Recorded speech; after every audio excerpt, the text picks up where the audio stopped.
Olá, pessoal! Nosso entrevistado dessa semana é o reverendo Augustus Nicodemos, um dos maiores pregadores do país. Ele é pastor da Igreja Presbiteriana do Brasil, professor e escritor. Vamos conversar com ele sobre o tema do seu novo livro, chamado Confissões de um Pregador, para aqueles que têm a missão de pregar a Bíblia, com o lançamento neste mês de maio. Este é o Comunhão Entrevista. Continue acompanhando.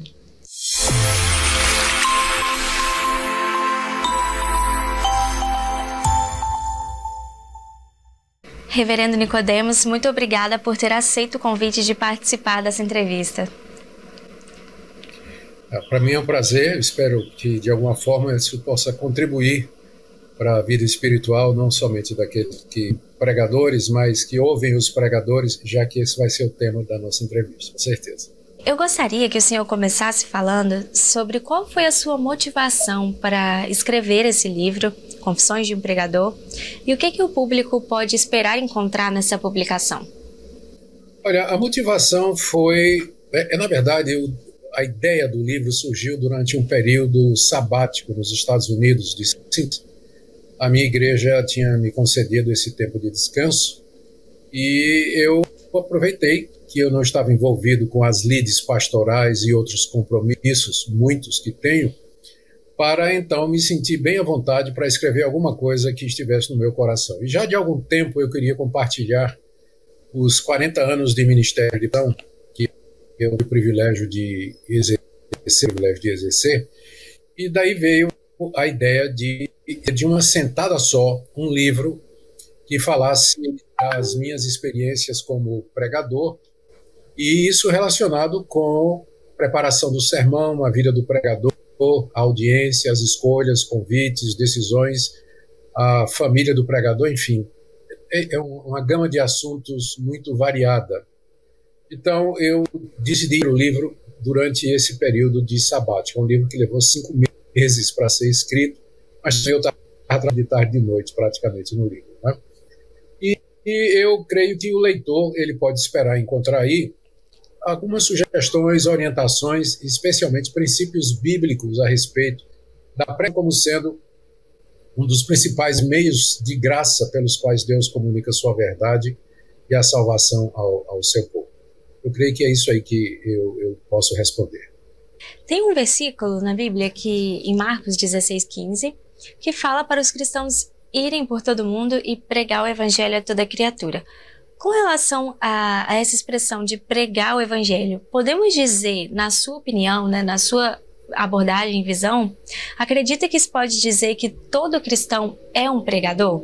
E como que esse aspecto ele entra no livro? Certo. No livro eu trato deste capítulo sobre apóstolos, evangelistas, pastores e mestres, em que eu entro nessa questão. Olha, a gente primeiro tem que definir pregação para poder responder essa pergunta. Se por pregação você quer dizer que cada cristão tem o dever de anunciar a Jesus Cristo, ao seu vizinho, ao seu próximo, às pessoas com quem ele tem contato, então nesse sentido todo cristão é um pregador. Mas a palavra pregação, ela é a palavra grega que significa proclamação, de onde vem a palavra querigma.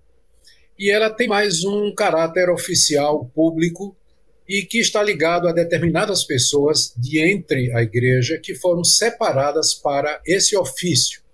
Enquanto que todo crente é pregador no sentido de que onde ele puder, ele vai falar de Jesus, existem aqueles crentes que Deus separa para se dedicar exclusivamente a isso aí. E que são chamados, são separados. Então, se por um lado você tem versículos que falam que todos os crentes devem pregar, por outro você tem passagens como Efésios capítulo 4, que diz que Deus deu à igreja pastores e mestres. Então, nem todo crente é pastor e mestre. E o livro é sobre esses que Deus chamou para serem pastores e mestres, e que exercem a sua função, entre outras coisas, através da pregação. Outro aspecto que me chamou a atenção, que eu achei interessante, é o título do livro, porque ele demonstra certa pessoalidade, em especial com o uso do termo confissões. Por que escolheu dar esse título ao livro?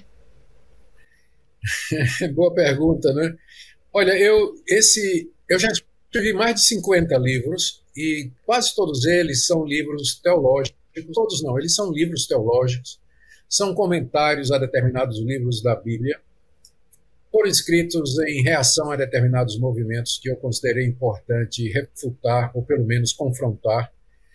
E eu, como sou um pregador dentro da tradição reformada mais puritana, evito falar de mim, dar ilustrações pessoais, dar ilustrações da minha família durante as minhas pregações. Não é que eu não faça isso, mas com parcimônia, com um pouco de modéstia e discrição. Então, esse livro, eu resolvi deixar isso de lado e falar a respeito da pregação, do preparo do sermão, das experiências do pregador, das dificuldades que ele encontra, como é que ele relaciona o seu trabalho com a criação de filhos, se for casado. E eu resolvi falar sobre tudo isso, partindo da Bíblia, é claro, mas entremeado, o relato entremeado com experiências pessoais.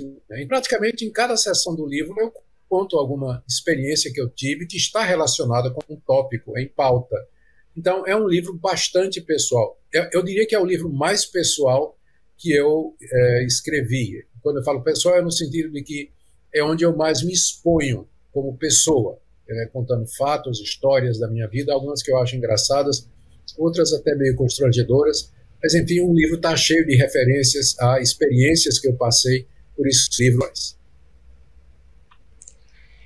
Como o senhor disse, então esse livro ele compila suas experiências de aproximadamente 40 anos de ministério, né? E como foi que você entendeu, quando que foi esse período que você entendeu que esse era o seu chamado? Boa pergunta, boa pergunta. Olha, Deus tem maneiras diferentes de fazer isso. Não é? Ele chama pessoas de maneiras diferentes para o trabalho de doutor e mestre, que é um daqueles ministérios de Efésios capítulo 4, verso 10 que eu falei.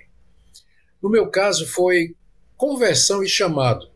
Eu fui criado num lar cristão, cresci na igreja, mas aos 16 anos de idade eu me desviei completamente, larguei a igreja e fui viver como pessoas que nunca tiveram conhecimento do evangelho, né? Viver como jovens que não têm outro propósito na vida a não ser se divertir. E foi isso que eu fiz durante alguns anos.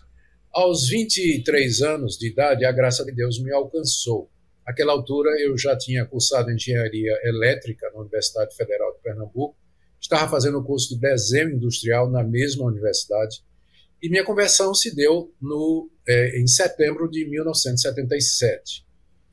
E então, eu não conseguia fazer outra coisa a não ser pensar em como eu iria para o Evangelho, ensinar o Evangelho para as pessoas, mostrar que aquela doutrina que eu aprendi enquanto criança, ela de fato era real, e havia um Deus que muda a vida das pessoas, que perdoa pecadores como eu, que nos recebe, nos transforma. Então, isso encheu meu coração de tal maneira que eu ia para a universidade, para as aulas de desenho industrial, levava uma bibliazinha fininha que eu tinha ganhado dos Gideões e não fazia outra coisa a não ser lugar onde ficasse sozinho, isolado, e folheava, né, horas a fio a Bíblia, lendo, orando. Não conseguia pensar em fazer outra coisa. Então foi ali que eu senti, né, com muita clareza, tive plena convicção de que Deus me chamava para ser um pregador do Evangelho. E a partir daí não demorou muito para que eu fosse fazer meu curso de teologia no Seminário Presbiteriano do Norte, e estou aqui, né, 40 e poucos anos depois da experiência. Em um texto divulgado pela assessoria, há um destaque para um trecho do livro, em que o senhor chama atenção para a importância da sabedoria para os pregadores. Fala um pouco mais sobre esse aspecto. Sim, sabedoria é você saber tomar as decisões corretas no momento certo e sempre à luz dos princípios bíblicos, né? O livro Provérbios diz que o temor do Senhor é o princípio da sabedoria. O teme a Deus é que é o verdadeiro sábio. Uma pessoa pode ter cultura, muito entendimento, muito conhecimento acumulado, mas ele pode ser um tolo nas decisões do dia a dia, nas decisões familiares, o como e o quando. Então, o pregador ele precisa ser um homem sábio. Ele precisa ter sabedoria para saber que convites ele vai aceitar. Ele precisa saber qual é a dosagem de conhecimento que ele pode colocar no sermão, considerando a audiência que ele tem. Ele precisa de sabedoria para lidar com a sua família e com os seus familiares e os que estão próximos, para que não se passe a impressão de que eles estão em segundo lugar, quando, mesmo na vida do pregador, Deus vem em primeiro lugar, família vem em segundo lugar e o ministério vem em terceiro lugar. O pregador precisa de sabedoria para estabelecer essas prioridades na sua vida. E uma série de outras decisões que ele precisa tomar na vida. Por exemplo, ele é convidado para pregar num determinado lugar. E nesse evento que ele é convidado, também estão convidadas pessoas, outros pregadores de uma religião completamente diferente. Então, ele precisa de sabedoria para saber se vale a pena, se está correto, se vai edificar, aceitar o convite ou não aceitar o convite, assim por diante. Então, tem muitas decisões que o pregador tem que tomar. E ele precisa ter muito cuidado, porque a única coisa que ele tem é a reputação dele. Uma vez que o pregador perde o respeito do público, que o seu nome fica manchado, alguma forma estigmatizado, acabou o ministério dele, porque isso é coisa que ele realmente tem e pela qual ele deve zelar. Por isso ele precisa de muita sabedoria nas decisões que ele toma. O livro, ele entra em detalhes sobre abordagens, métodos de pregação, como, por exemplo, pregação expositiva, entre outras, ou esse não é o foco? Na verdade, eu diria que é um dos focos, né? Eu sou um pregador expositivo, pelo menos eu me considero, e eu acho que a pregação expositiva é o tipo de pregação que melhor atende às demandas do Evangelho. O apóstolo Paulo disse a Timóteo: prega a palavra. Então, pregar a palavra, para você pregar a palavra de Deus, você tem que estudar a palavra de Deus, tem que entender a palavra de Deus, tem que colocá-la de uma forma homilética, sermônica, que as pessoas possam entender, e você tem que argumentar em favor, ou você tem que explicar os argumentos que estão contidos no texto. Então, a pregação expositiva é isso. Uma distinção muito eu faço para ajudar as pessoas a entender o que é pregação expositiva. Na pregação expositiva, o sermão está no texto. Em todos os outros tipos de pregação, o texto está no sermão. Então, o pregador expositivo, ele parte da passagem, explica a passagem e aplica a passagem à consciência, à mente e ao coração dos seus ouvintes. Eu entendo que essa é a melhor forma de pregação. Porque não usa pregadores que têm uma abordagem diferente. Claro que ele usa. A história da igreja está aí para provar isso. Mas também é evidente que a exposição bíblica ela é a que dá melhores condições do pregador cumprir o seu mandato. Então, o livro defende a pregação expositiva, defende mostrando através da história, mostrando através de princípios bíblicos, e eu conto experiências também a respeito da pregação expositiva. Do livro é Confissões de um Pregador. Então, sim, o livro defende a pregação expositiva. Não é exatamente o foco, não é? Eu diria que o livro tem vários focos, mas está com muita força dentro da obra. E para o senhor, o que caracteriza uma boa pregação? Uma boa pregação é quando o pregador ele consegue transmitir com fidelidade, com fervor, com paixão, o significado do texto bíblico. Uma boa pregação é quando ele consegue ser a boca de Deus para os seus ouvintes. E quando os seus ouvintes saem do encontro, do culto, ou qualquer que seja o evento, com a consciência e a convicção de que eles ouviram a voz de Deus. Então, essa é uma boa pregação. Uma pregação pode ser divertida, ela pode fazer as pessoas rirem, pode fazer as pessoas chorarem, mas o que importa na pregação é a verdade de Deus que está no texto. Se aquela verdade não foi comunicada com clareza e autoridade e poder ao coração, à mente e à consciência da sua audiência, o pregador falhou miseravelmente. Ele apenas gastou alguns minutos entretendo a sua audiência. E por fim, gostaria de deixar algum recado para aqueles que vão ler o seu livro? Assim, eu diria primeiro um recado primeiro para os meus colegas pregadores, né, que eu ficaria muito honrado se você pudesse ler o livro e se o livro pudesse ser de alguma utilidade para o seu ministério, terá o propósito. E também para aqueles que não são pregadores no sentido que eu defini aqui, não é?